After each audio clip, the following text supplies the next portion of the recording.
Well, anyway, I felt that I had to get away from all this, and I broke up with Sadie. Why did you feel you had to get away, though? I don't understand. Because I knew if I got stuck and married Sadie, I would never have a chance to leave. I told her I can't marry her because I have my father and mother and 6 or 7 children. I was very ambitious to be something. I wanted to drift. I wanted to go away, and I wasn't the person to get settled as a young man. And I told her, I said, Sadie, he loves you. He's 21 years old. He's a proper person for you to get married. And she said, don't talk that way to me. Don't tell me. She says, and she cried all the time crying when I told her, I tried to switch her off to him. And I loved him too. I loved, it was genuine love. He was a very sweet man, young man. And she got so sick that I was going to leave. That the doctors told her she had to leave the country, otherwise she'd die from aggravation, from lovesick. So I went down to see her the last days, and she already had diamond earrings on and a diamond engagement ring. And I said to her, honey, so glad to congratulate you, it's wonderful, it's fine. She says, I'll give them all back to you.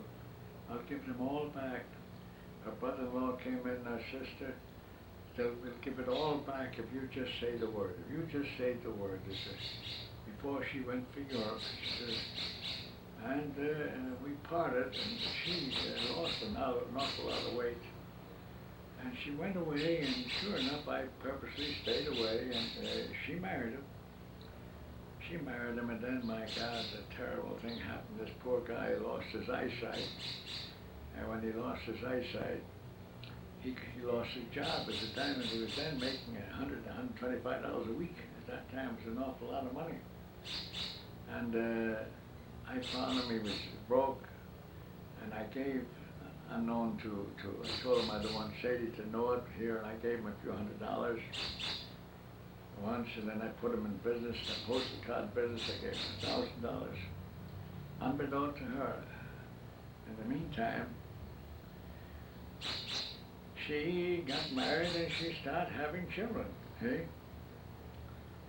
Well, I lost track of her, but I always had a good feeling in my heart for her. And anyway, when I met your mother, and I fell in love with your mother, and when we got married, I took Mother for a honeymoon trip, and we went. I told her the truth all about my affairs with Sadie.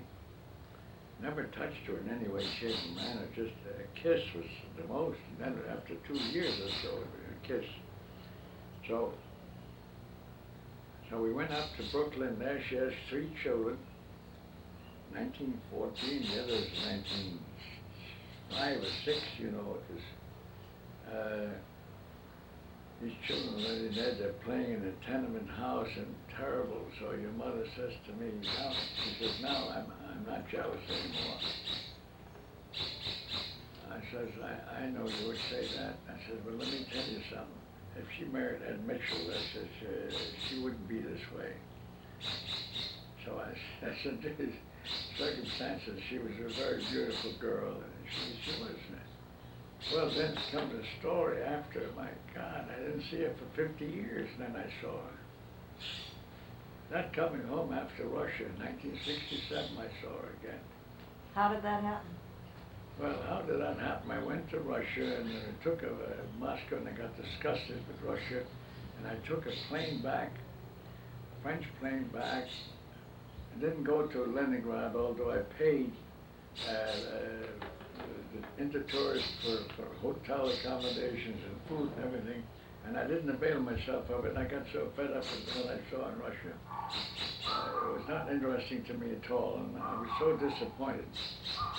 That I was on for 14 hours on this little plane And all that time I started thinking back of my older days, and lo and behold, I was thinking of Sadie. I'm going to get to New York. Now, I don't even know, I forgot his name. I remember her name was Goldberg, but I couldn't remember his name, or the name she married. I wondered if she was alive yet, see? So, I get off at the airport and I said to the telephone operators, I says, if you can find me a number, a name that was S something, Schubert, Schnaber, Schraber, I'll give you $100 if you can find me this name, Schubert. I was pretty close to it, but they looked for a whole while and couldn't find it. Then I went back to some of the offices, to my friends, which I had, they have secretaries, and I said, I'll give you also a tab. And lo and behold, one of the secretaries says, I got your body. Her name is Schwager. I said, that's it. Lou Schwager. And this is Sadie Schwager. So she gave me the number and I called up and the woman answered the phone. I says, Sadie? Yes. Guess who's talking? She says, I don't know. I says, you know anybody by the name of Ed Mitchell? She says, no. You don't know Ed Mitchell? My God. Yeah. She said, I thought you forgot about me. I says, are you Sadie Goldberg? She says, yes. I said, were you born in Poland? She says, yes. And you don't know Ed Mitchell? She says, no, I'm sorry to say I don't know. I says, how old are you? She says, 38. The same name, the same, you know, everything like that. See? Yeah, all right. So this woman wouldn't give up, and she finally found her son. She found her son is in business, stationary business in Brooklyn. And I got him on the phone. Oh, he says, we have never forgotten your name. He says, and all we hear is your name all of our lives. I had 3 sons. Father died. And he says, mother's pretty old. And I said, I want to see her. She says, yes, but says, don't let me first go and tell her, see.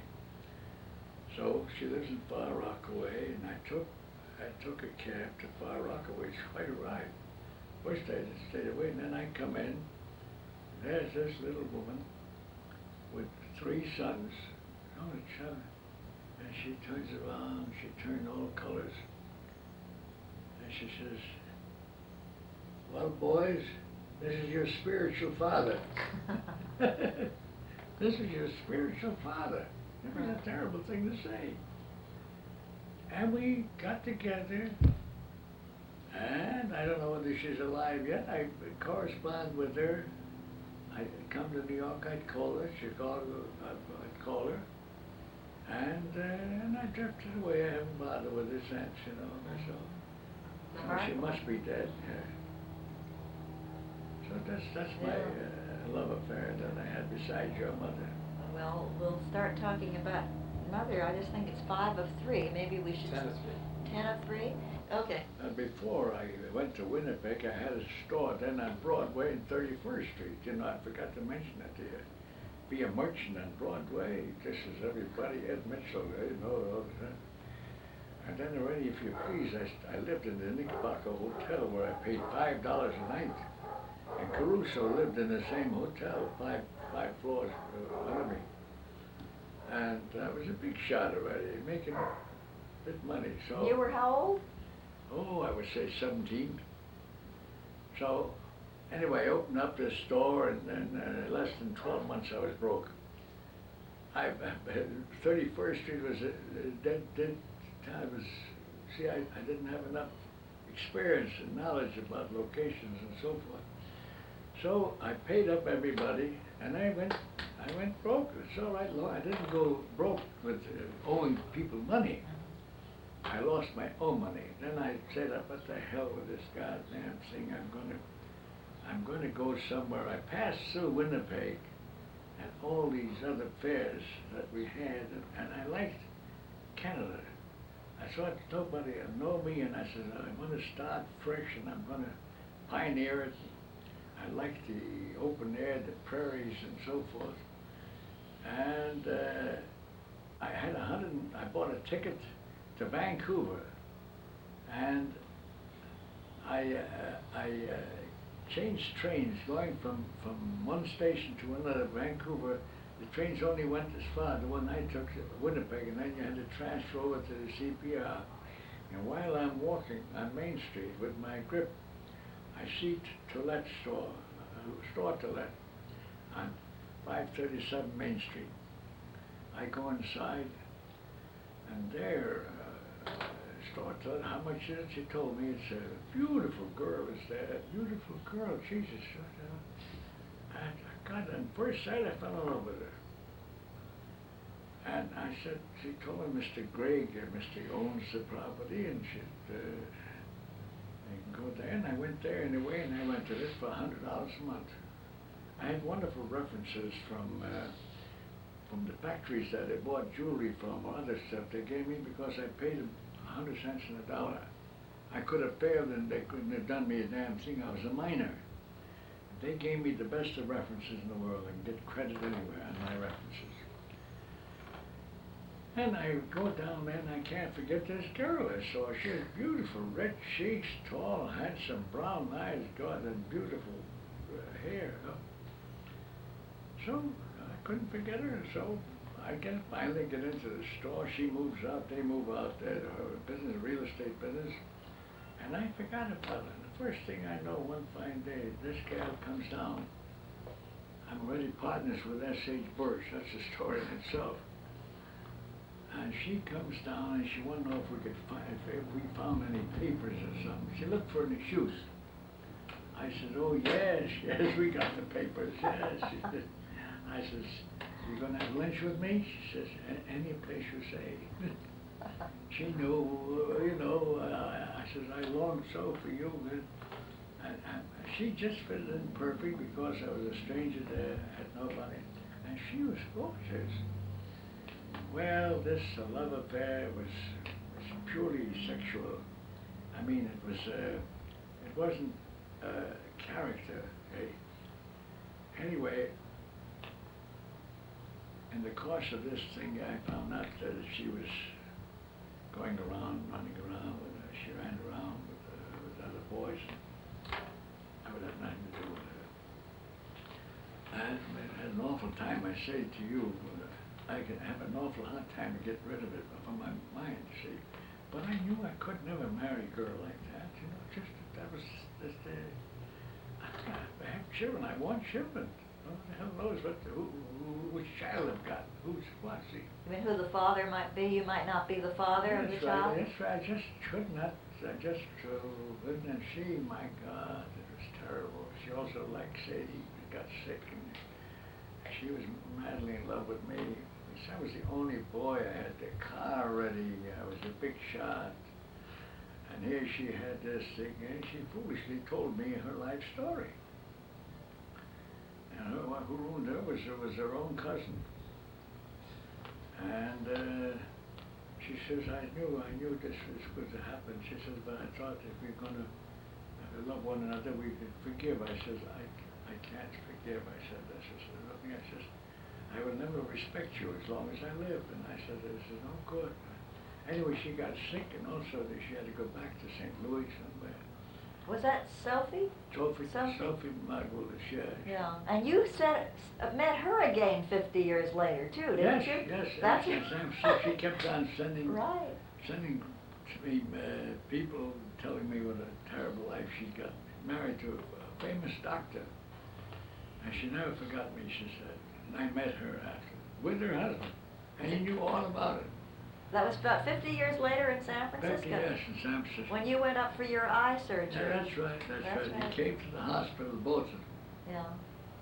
But she lost her beauty. She wasn't the same looking. Nothing. She was an old woman,